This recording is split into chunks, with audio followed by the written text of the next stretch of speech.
तो वहीं मंदिर महंत गलतापीठाधीश्वर स्वामी अवधेशाचार्य महाराज ने बताया कि जिस तरीके से उत्तर भारतीय परंपरा में पाटोत्सव या प्राकट्य उत्सव मनाया जाता है, ठीक उसी प्रकार दक्षिण भारतीय परंपरा में ब्रह्मोत्सव मनाया जाता है। इन 7 दिनों में प्रतिदिन मंत्रोच्चारण के साथ कई अनुष्ठान किए गए। गलतापीठाधीश्वर स्वामी अवधेशाचार्य जी महाराज ने दक्षिण भारतीय और स्थानीय विद्वानों का भेंट पता चले बहुमान से भी सम्मान किया। साथ ही गलतापीठ के युवराज स्वामी राघवेंद्र ने बताया कि ब्रह्मोत्सव के 7वें और अंतिम दिन सुबह 4 बजे भगवान श्रीनिवास, श्रीदेवी और भूदेवी का दक्षिण भारतीय वस्त्रों, आभूषणों और पुष्पमालाओं से भव्य श्रृंगार किया गया। भगवान को दक्षिण भारत से लाए विशेष सुसज्जित शेष वाहन में विराजमान कर दर्शन करवाए गए। भगवान का विष्णु सहस्त्रनाम के साथ सामूहिक पुष्याग किया गया।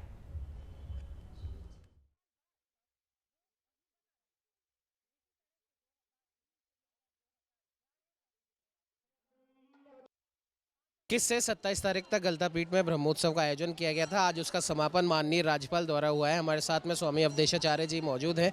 महाराज, 21 से 27 तक जो ब्रह्मोत्सव चला है, एक वैष्णव संप्रदाय के लिए एक बहुत महत्वपूर्ण आयोजन था, क्या कहना चाहिए? निस्संदेह परंपराओं में जो गलता जी है, ये एक वैष्णव परंपरा का एक अति महत्वपूर्ण स्थान है और पूरे उत्तर भारत में ये पहला केंद्र राम भक्ति का बना था और यहाँ के आचार्यों ने उस प्रक्रिया को निर्वहन करते हुए दक्षिण भारत से जो परंपरा चली आती थी उसका पूरी तरह से पालन किया और उसी क्रम में आज जो ये ब्रह्मोत्सव का समापन है। वस्तुतः ब्रह्मोत्सव के बारे में बहुत सी बातें हैं जो लोगों को ज्ञान में नहीं है, लेकिन ये है कि ब्रह्मोत्सव यहाँ उत्तर भारत में लोग उसको पाटोत्सव के रूप में जानते हैं। प्राकट्य उत्सव वस्तुतः है वो, और भगवान का प्राकट्य उसमें प्रतिस्थापित करते हैं विग्रह में, वो उस तरह से है।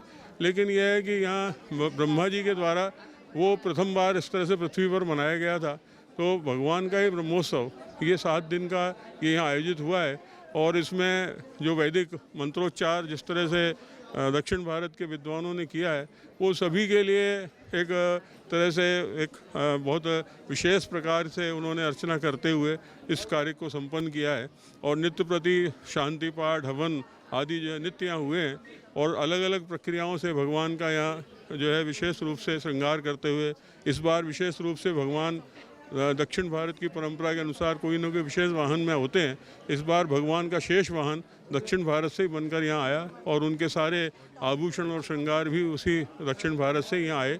और मैं समझता हूँ कि ये एक उत्तर से दक्षिण को जोड़ने का जो क्रम है वो हमेशा अनवरत यहाँ गलता जी में चला और अभी भी मैं समझता हूँ ये चल रहा है। और ये वस्तुतः भारत को एक सूत्र में पिरोने की एक प्रक्रिया है जो मैं समझता हूँ आगे भी जारी रहनी चाहिए। इसी क्रम में ये सब आज के इस अवसर पर पूर्णिमा जैसा कार्तिक पूर्णिमा बड़ा एक महत्वपूर्ण पर्व होता है और गलता जी के लिए तो ये प्रसिद्ध है कि यहाँ पर ब्रह्मा विष्णु महेश तीनों आज के दिन होते हैं यहाँ, तो इसलिए ये एक अति विशिष्ट दिन है।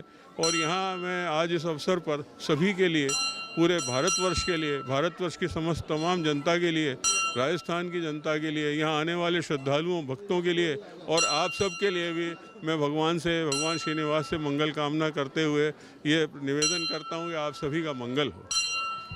ये थे हमारे साथ स्वामी अवधेशाचार्य जी। इनका साफ तौर पर ये कहना है 21 से 27 तारीख तक जो ये ब्रह्मोत्सव जो चला है ये कहीं ना कहीं दक्षिण भारत की संस्कृति को ये झलकाता है। और आप देख सकते हैं यहाँ पर गलता पीठ में किस प्रकार से कार्तिक पूर्णिमा के इस पावन अवसर पर ब्रह्मोत्सव का आज समापन हुआ है। तमाम महिलाएं यहाँ पर कार्तिक पूर्णिमा के अवसर पर भजन पूजन करने यहाँ पर मौजूद हैं। विधि विधान से यहाँ पर पूजा अर्चना की जा रही है। हमारे साथ युवराज राघवेंद्राचार्य जी भी मौजूद हैं। राघवेंद्राचार्य जी, आज राज्यपाल जी यहाँ पर पधारे हर साल की भांति और विधि विधान से करीब 1008 कमल पुष्पों की पूर्णाहुति भगवान श्रीनिवास को दी गई है। ये क्या कुछ ये विधि है, इसके बारे में? यहाँ भगवान का ब्रह्मोत्सव मनाया जा रहा है। 7 दिवसीय उत्सव है और यहाँ पर विभिन्न आयोजन होते हैं। आज इसका अंतिम दिन है, 7वां दिन। तो यहाँ आज पूर्णाहुति के कार्यक्रम हो रहे हैं। उसी में कार्यक्रम आज ये पुष्पयाग किया गया है जो माननीय गवर्नर साहब के करकमलों द्वारा किया गया। इसमें कलकत्ता से 1001 कमल के पुष्प मंगाए गए थे और विष्णु जी के जो 1000 नाम है, जिसको विष्णु सहस्त्रनाम कहते हैं, उनसे इसको किया गया। और सभी के कल्याण हो, सभी जीवों का कल्याण हो और राज्य का भी कल्याण हो, उसी की भावना से माननीय गवर्नर साहब ने इसको किया। सीधे प्रसाद युवराज राघवेंद्राचार्य जी इन्होंने बताया कि किस प्रकार से कलकत्ता से 1001 कमल पुष्प मंगवाएगा और पूरे विधि विधान से भगवान श्रीनिवास का पूजन किया गया और न सिर्फ राजस्थान के लिए बल्कि देश भर की मंगल कामना यहाँ भगवान श्रीनिवास से की गई और विधि विधान से आज इस 21 से 27 तारीख तक चलने वाले इस ब्रह्मोत्सव का आज समापन हुआ है। सहयोगी कैमरामैन अजय के साथ उमंग माथुर, नवतेज टीवी, जयपुर।